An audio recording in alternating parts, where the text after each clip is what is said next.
الليفه البلدي بقى انا بعمل ايه؟ انا بجيب الليف البلدي مثلا، انت الليف البلدي بتجيبيه بيبقى ناشف شويه. طب ده انا استخدمه ازاي؟ هو حلو ليكي جدا، اولا بيعمل سكرابات حلوه. لو انت هتستخدميه وخصوصا قبل الليفه المغربيه، لو جبتي دعكتي بيه جسمك الاول بعد كده حطيتي الصابون المغربي، هتاخدي كده شاور ممتاز وهتدعي لي بقى دي تشوفي النعومه اللي في جسمك. طب انا استخدمها ازاي؟ في ناس بتقطعها قطع كده صغيره، وانا مش بفضل ده. ليه؟ لو انت عايزه تعملي ظهرك او انت عايز تعمل ظهرك هتعمله ازاي؟ بالقطعه الصغيره دي مش بتجيب حاجه.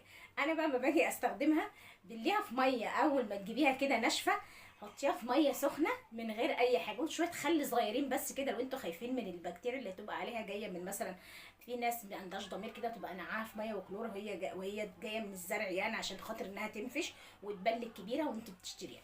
طيب انت بقى هتجيبي تعمل شويه خل كده صغيرين وميه سخنه اول ما تجيبيها ونقعيها فيها بعد ما تقصيها، بعد ما نقصها